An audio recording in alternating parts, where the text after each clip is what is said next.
Hi everyone. Welcome to this Women in Tech with Purpose talk. I'm Arpita, account growth lead at Polestar Solutions, and I'm thrilled about today's conversation with our lovely speaker tonight, Surbhi Jain. Let me introduce you all to Surbhi. Surbhi has worn many hats in a nearly 15 years long career, from being a software developer to a consultant and then CX leader and at Gartner and now a GTM leader at LinkedIn. Has Surbhi. She's worked across financial services, I think edtech and SaaS. Diverse experience makes her understand that intersection of technology, product, customer, and the whole business impact. And she's here with us to share her playbook today. So, Surbhi, you've had, or rather earned yourself, a front row seat, to how AI products are shaping up the market. And I know you've seen the good, the bad, and the brilliant in your journey with Gartner, LinkedIn, and the other companies you've worked with. So, yeah, I cannot wait to get into this with you. Most welcome Thank to our you. talk. Thank you. And thank you for the lovely intro. Thank you. Cool. So, yeah, we have good number of folks joined us today. So let me set some context about the topic of the discussion today. So we're diving into one of the most electrifying shifts happening right now, AI solutions. Every day we see a new AI agent, a fresh co-pilot, another game changer making waves. Microsoft, OpenAI, DeepSeek, Google, everyone's participating, and how. So the real question is, how do you really take an AI product from a concept to something that actually succeeds and scales? So to help us crack this code, we have you, Surbhi, with us today. So let's start here. Like every few years, there are these big tech waves, cloud, mobile, AI. Except this time, it's moving really insanely fast. Like blink and you've missed another product launch. So, like Mark Anderson also called AI the software that writes itself. So, we can feel the energy. We can all feel the energy. Founders, investors, and GTM leaders are all asking, how do we ride this wave? So, yeah, and also at the same time, we are also seeing AI tools launching for just for the sake of it. Like, oh, here we have put GPT into an app, buy it. So, and of course, people don't. So, my question for you is, Surbhi, in this AI gold rush, where do you see real opportunity and what's actually working for the GTM teams, and how do teams make sure they're not just jumping on the AI bandwagon, but also creating something that sticks? Yeah. Let me first start by acknowledging that we are indeed experiencing, a revolution almost as big as probably the Industrial Revolution, right? Like when I started my career 15 years ago, I was a COBOL developer. I used to literally work on mainframes. So from there to, you know, see what we're seeing today, it's unprecedented, right? Like people call it AI revolution, they call it AI tsunami, Mm-hmm. whatever it is, Yeah. like we're in golden times of tech.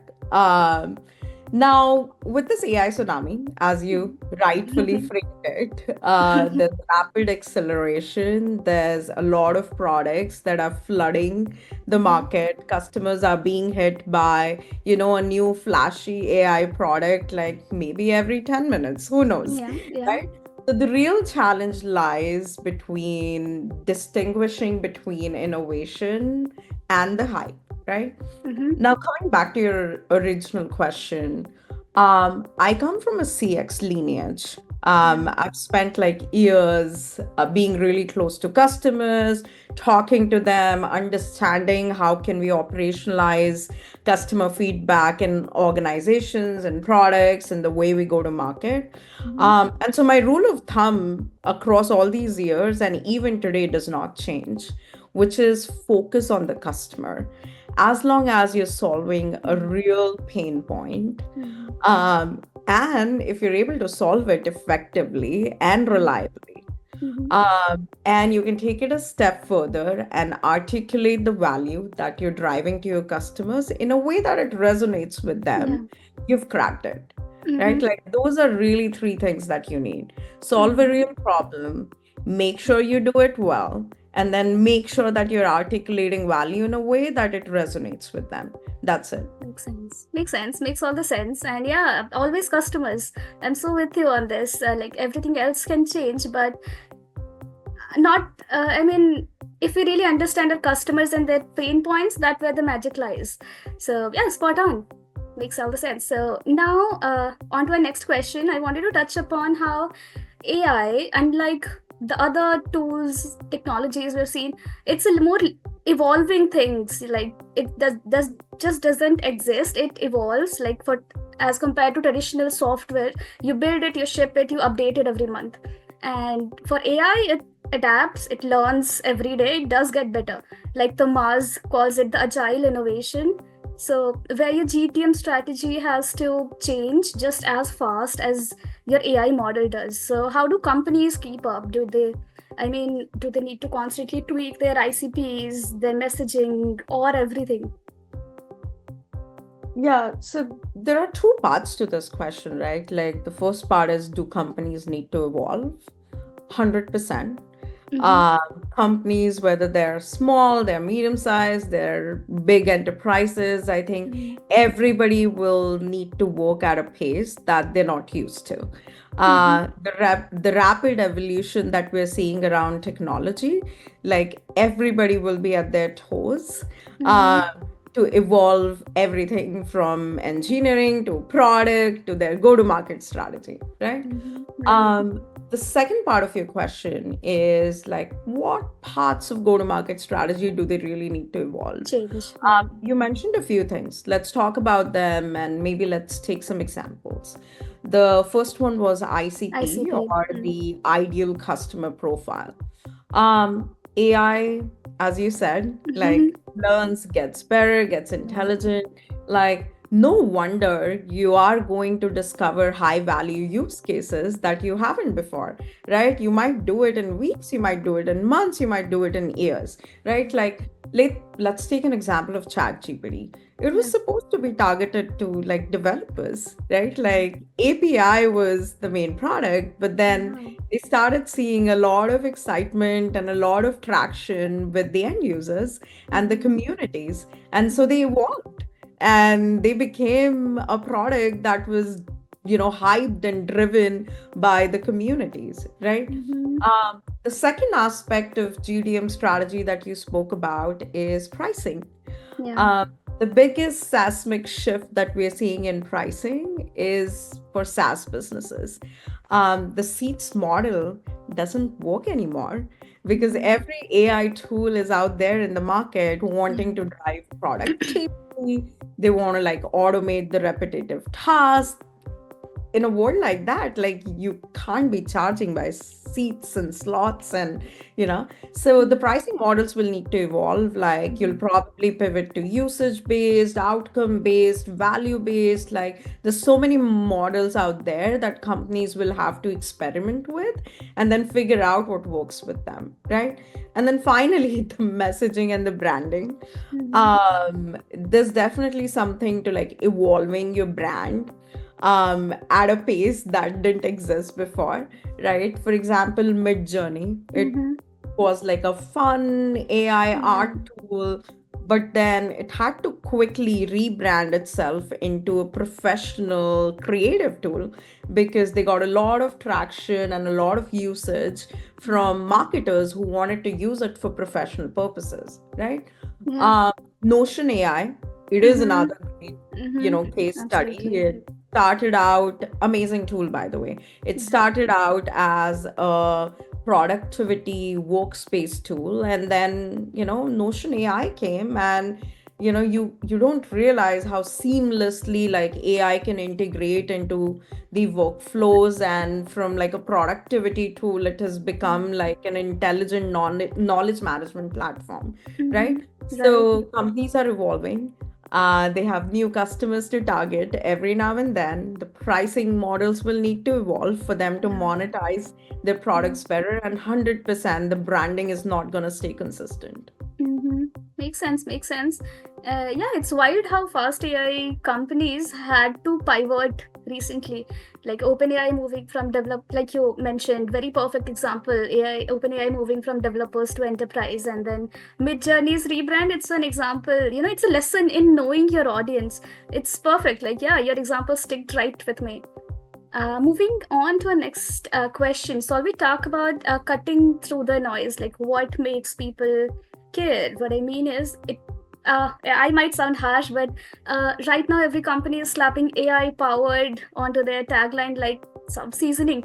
So AI co-pilot, AI agents, AI assistants, everything is starting to sound the same. So what actually makes a product stand out? Is it deep tech differentiation, super specific niche pain point, or is it completely different, maybe the way the company tells the story? So I mean, but from your perspective, what truly gets people to stop and say, okay, this is actually different? Very good question. Probably my favorite question these Cool. days.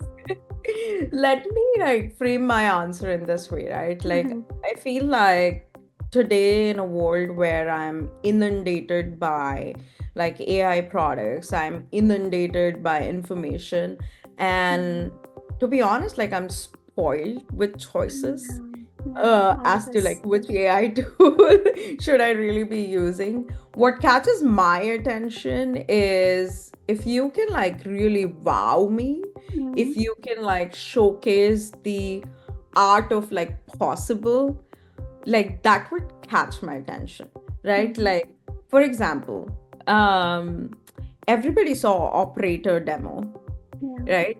It was yeah, incredible, right? incredible. Like what they showcased out there, which is, hey, somebody working on behalf of you while you're sleeping Yeah, and doing all these. It was amazing, right? yeah, Like it you're right. wowed you, Yeah. right? Like I think about Runway Mm-hmm. AI, the Mm-hmm. text to video converter AI tool. Like Mm-hmm. it's amazing. I give them a text prompt and like there's this beautiful high quality video that comes Mm-hmm. out. It's incredible, right? So like wowing your users Mm-hmm. in a way that you can showcase the art of possible. Mm-hmm. Again, like don't lie, don't overpromise, like Mhm. deliver. Yeah, yeah. Uh, the other one is just like the intuitiveness or like the seamless integration of an AI product, right? Mhm. So I recently made a purchase of this AI powered fitness product called Tonal. Mhm. I've had it for maybe like 5 days, but I'm hooked to it. And I'm hooked Wow. to it because like AI is so seamless. It's Mhm. helping me correct my form while I'm exercising. It's helping me like avoid injuries. It's helping like it will like automatically adjust the weights depending on my strength. So AI is not a thing, like it's so Hmm. seamlessly integrated in the way I use that machine that I don't have to put in effort to use AI, right? Like it's Oh, just nice. effortless for me. It's Yeah, just there, invisible. I think that's what sticks with me. absolutely. Absolutely. I'm totally with you on this. Showing the art of possible is everything. Like, tonal example is so on point. Yeah, makes sense. Makes all the sense. Now let's make it fun. Since you gave your examples, I mean, if you were launching an AI product today and could only bet on one GTM move, like one thing that would make or break success what for your AI product, what would it be, and how would you go about it? Like, would you go all in community, build a killer partner ecosystem, or prioritize maybe developer adoption? What would be your take? Um, Honestly, I don't believe I can pick one of those, Mm, right? Because it really depends on like yeah. what product I'm bringing to Yeah. market, what Yeah. product I'm bringing to the customer. For example, Mm, if it's an API product, yeah, I'm gonna go double down on developer adoption, right? I'm gonna go do it, right? Or let's say if it's an enterprise product, I'm gonna go focus on ecosystem partnership, right? Like because Nice. I want my ecosystem to basically make it possible for my AI to provide value to users. So I don't Yeah. think I can pick one. Hmm. I do believe though that community-driven AI tools scale faster, just because you could capitalize on network effects. Like if the product really works and if you can Hmm. generate the right word of mouth, the Hmm. virality like catches on very quickly, right? Yeah. Like the user communities are very vocal and they have forums to be vocal today, right? Like there's Absolutely. Reddit, Reddit. there's Yeah. Insta, there's Yeah. TikTok. So I do Mm-hmm. believe that the community-driven AI products scale fast. They Yeah. can scale really, really fast if you have a good product. So I Makes could make a sense. bet on that if I had a Community. product where I could accomplish that. Makes sense, makes sense. And me too, I guess, because look at how Midjourney turned Discord into a product testing ground. It wasn't about it, got more about co-creation in Yeah. community based, going all in community. So community first is such a power move, like so solid. Nothing builds loyalty like making people feel like insiders, right? 100%. Like Yeah. Midjourney did it with like the Discord first Yeah, yeah, strategy that they did, like Runway. I yeah. did it with like all their creator community, the professional Yeah. creators that they were able to mobilize. So 100%. I think like 100%. Yeah. communities win like hands down if Absolutely. you're building a product that could Yeah. leverage. Yeah, absolutely. So, yeah, I also want to learn from you about lessons from what did not work. So, for every AI success story, there are at least five other companies that also launched with fanfare and then quietly disappeared. So, we've seen companies overpromise, like you said, overpromise AI capabilities and underestimate the data quality issues, or sometimes they even launch too early. So, what's the most common mistake that you're seeing right now in AI solutions and products? Yeah. Mm. Um, First of all, failures are not bad. Of As long course, as yeah. like, we can Yeah. all learn from them and pivot and like build upon them. I think like it's actually better to fail faster rather than fail later. Now let's talk about like winning on value first instead of hype. I think that's where the meat of this question really lies. Yes, there are a lot of AI companies. They come to the scene with, a killer demo, a lot of Mm, hype, mm, branding, messaging, social media buzz, right? But then the reality hits, which is, the AI isn't that great. yeah. It's not solving real customer pain points. Mm, It is, yeah. not very friendly to use. It's not intuitive. Users try it, but then they're not hooked because, it's they're not seeing value and eventually they churn, right?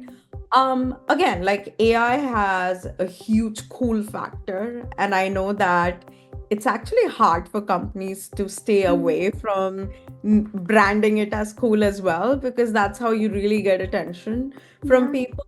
But I think Mm, what I want companies to do is back it with a solid product that's yeah. solving an urgent, high value problem.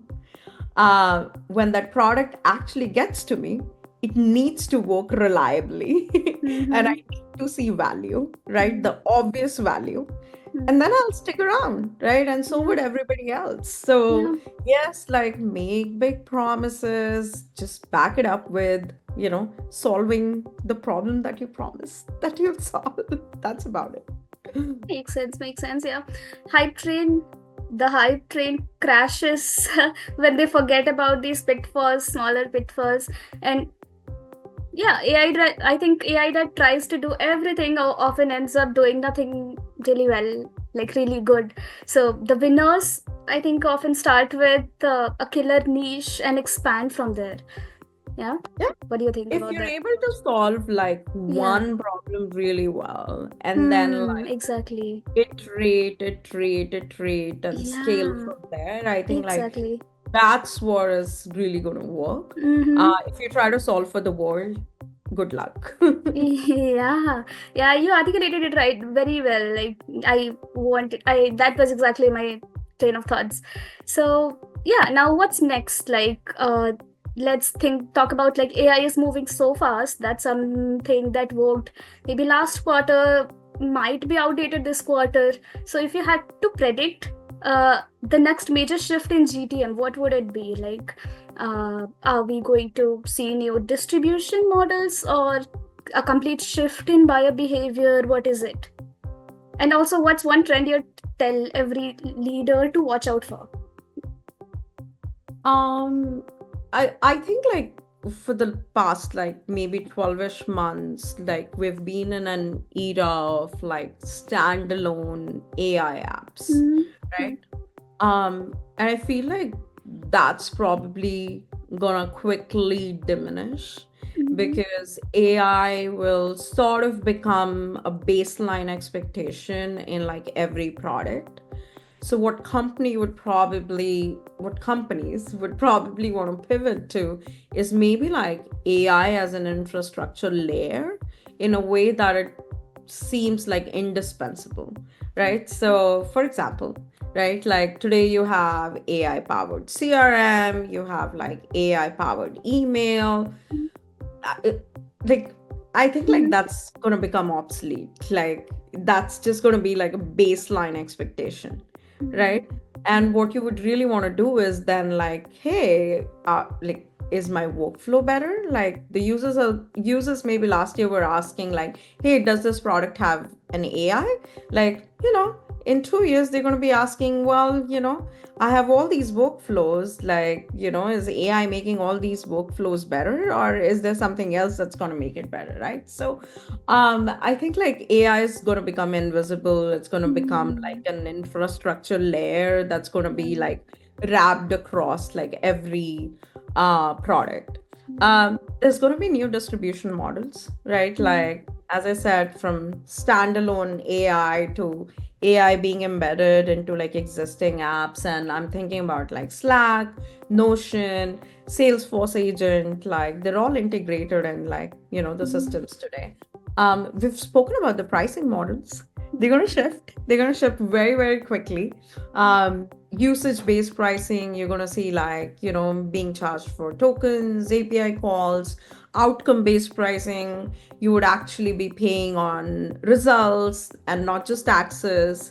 You could see like bundled AI services, like right, like AI powered workflows that will be baked into your enterprise subscription.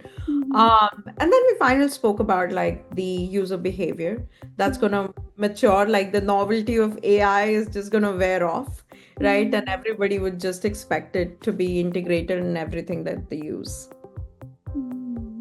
Makes sense. Yeah, yeah, absolutely spot on. Yeah, I'll think about that. Yeah, because it stick with me. Yeah, I'll. That's really something to note for everybody. Yeah. So, final question for the fireside chat for you, Surbhi.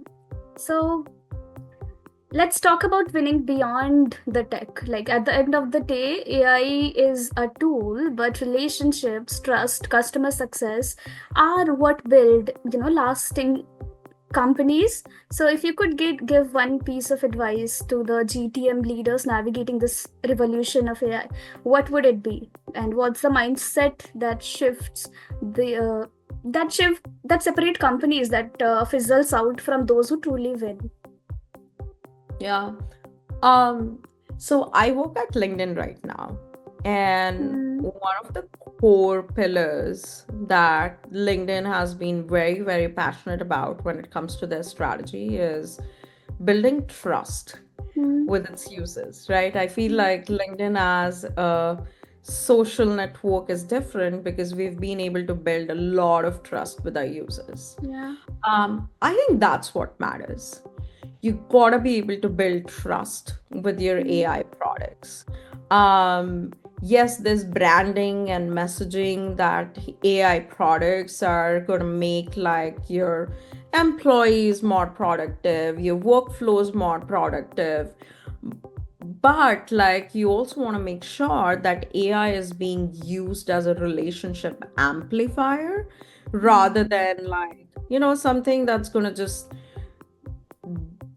sound more mechanical, right? mm, Like you don't want, for example, like HubSpot, right? mm, Like they have AI in their workflows, but they say that it's going to help marketers like Hmm. super personalize their outreaches in a way that it resonates with the customers better, right? Like that's what you need to focus on. You need to Hmm. focus on like a being real, which Hmm. is like empathy first, trust first, and AI second. Like winning companies would know that AI needs to first deeply understand their Hmm. customers, Yeah. be like use AI as a tool to help them build trust instead Hmm. of, you know, automating the task in a way that it feels robotic, right? Hmm. And then the second is going to be like A, be real, and then B, be realistic. Be Hmm. very transparent about what your product is going to solve and what is it not going to solve, right? Like don't over promise and under deliver. Yeah. Rather under promise and over deliver, right? So Right. Right. I would say that's like those are two things Hmm. that companies should really focus on Yeah. to build trust with their users. I agree. I completely agree. Especially the point that stuck with me was that AI is never the selling point, the outcome is. And then nobody wakes up thinking, I need AI. They wake up thinking, this is the problem I need to solve faster, easier, smarter.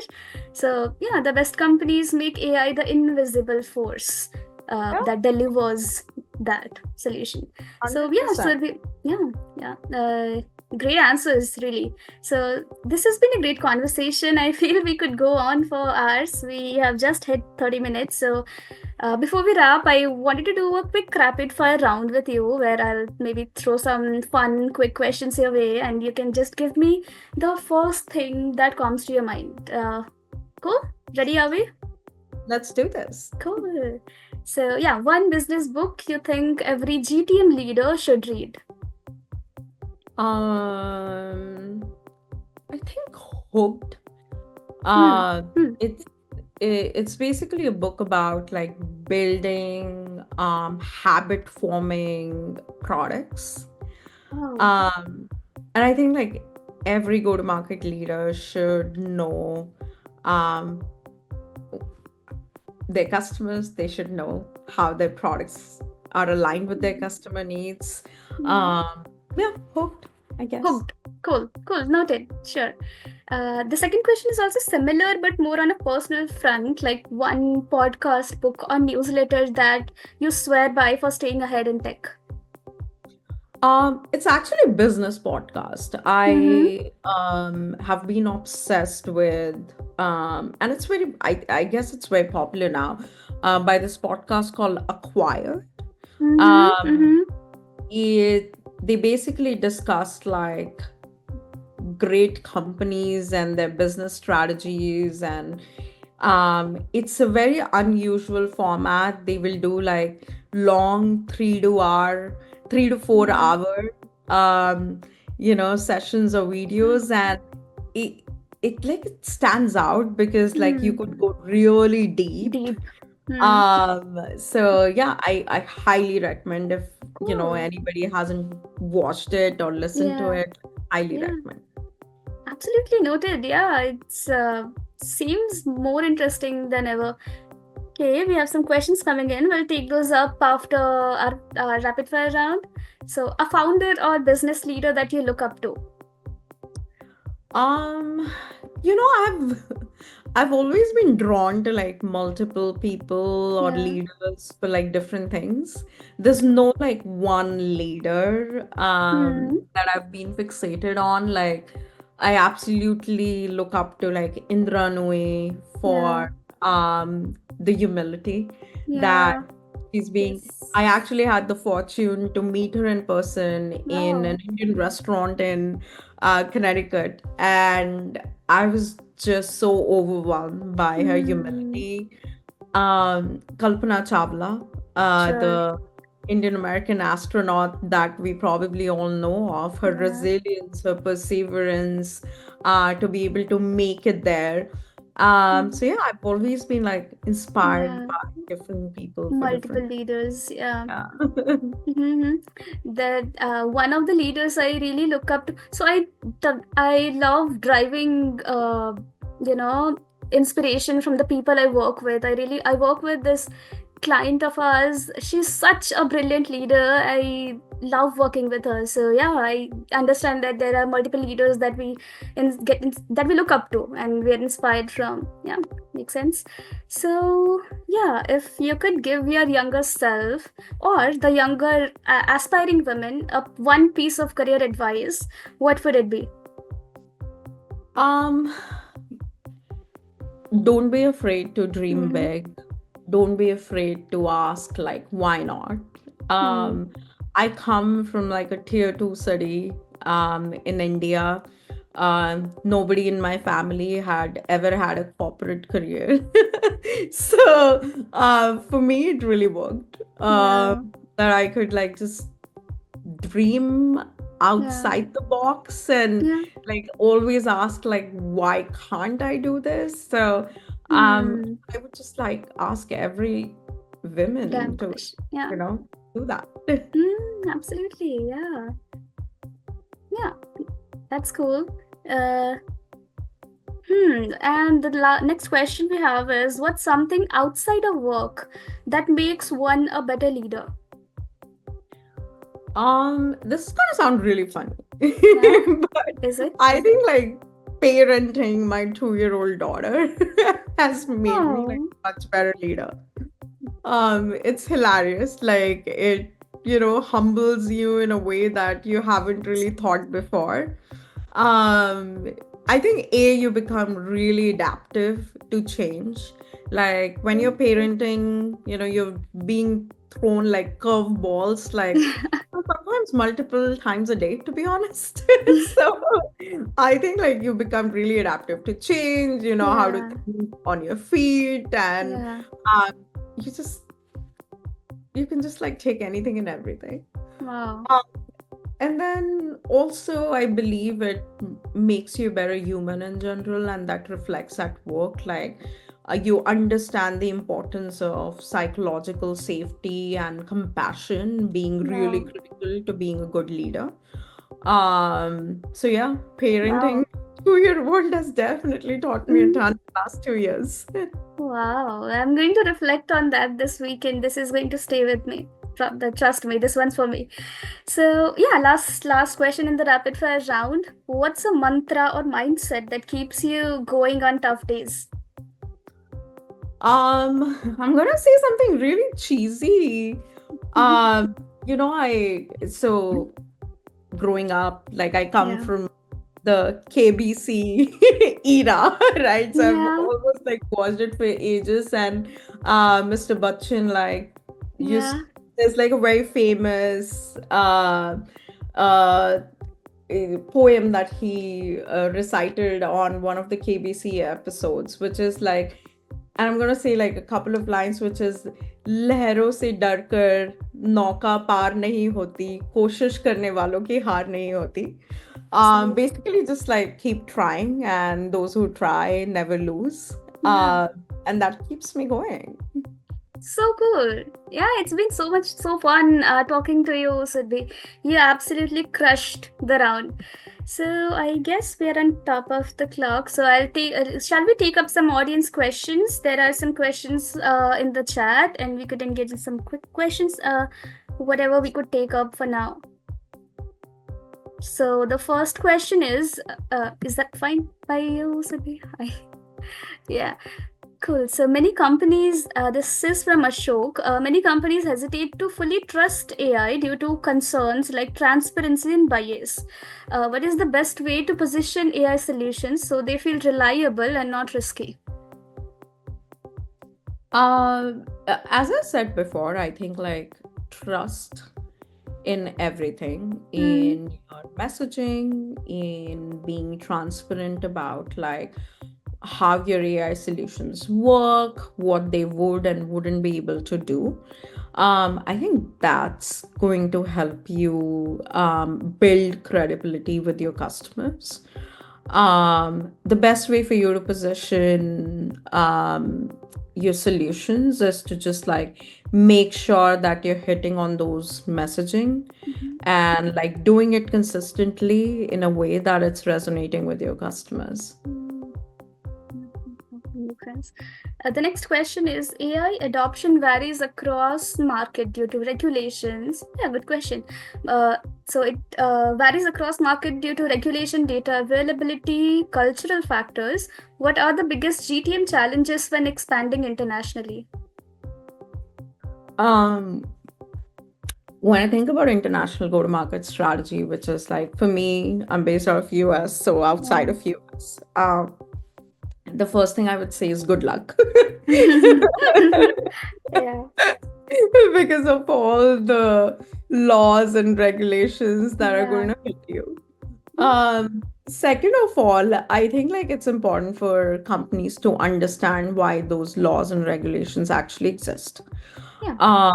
And then how can you build upon them, right? Like Mhm. how can you still address customer needs in a way that you're compliant, should help you. So legal compliance, like understanding the distinctiveness of the customer pain points, while they're located internationally, what works in, let's say, US may not work in LATAM or EMEAL, right? So just focusing on like the nuances and distinctiveness of these users should help. Mhm. And then Mhm. also just understanding the logistical challenges around the legal and compliance issues that might come in your way. Mhm. So you're able to build products that are, compliant. Yeah, yeah, makes sense. Yeah, that's a good answer. Next is how can you position AI for businesses eager to adopt but lacking clean structured data? Um, there are many ways to solve for it. I mean, the first thing you could do is you could just like wrap services around your Mhm. product Yeah, that could address those challenges with your customers, right? Like, yeah, there are so many services companies out there who would be willing to partner with you to do yeah. that, right? Mhm. So, if your customers really want to buy your solution, but they don't have the right infrastructure, like you could have a third party partner who could help you give those services. You could build those capabilities internally, Mhm. to help support your customers. And then like if your customers don't want to pay more, like you could literally like build something super simple that gives them a roadmap to how they can actually make their infrastructure better, right? Mhm. To be able to work well with your AI solutions. Yeah, yeah, yeah. Makes sense, makes sense. Yeah, that's a good answer. The last question I think we already answered during our fireside chat. If you'd like to summarize it, the question is what's the next big play AI company should prepare for? We did cover that, but yeah, if you'd like to summarize that. We did cover that, which is Yeah, like, hey, like be prepared for users to just yeah, take AI for granted. Like yeah, AI is just going to be a thing. yeah. That's going to be a baseline expectation. So we need to Mm-hmm. be prepared for like, how can we seamlessly integrate AI into the infrastructure layer for all the Yeah. products out there. Mm-hmm. Makes sense. Yeah, that's a good answer. And I guess that's all. And Surbhi, I cannot thank you enough for joining us today. The depth of insight, the real world examples sticked with all of us, I guess. And the way you break things down, it's been such a valuable conversation. Thank you for sharing your experience, wisdom, and your energy with us today. Yes. So, and to everyone listening, thank you for being here. Conversations like these remind us that we are such an exciting moment in tech. So, yeah, and let's keep the conversation going, Surbhi, and everybody else. I'll see you. We'll see each other around, and until then, let's keep making an impact. Thank you, everyone. Thank you Thank you, so much, Surbhi. Arpita. You've been such a pleasure to talk to. Thank you. My pleasure. Thank you.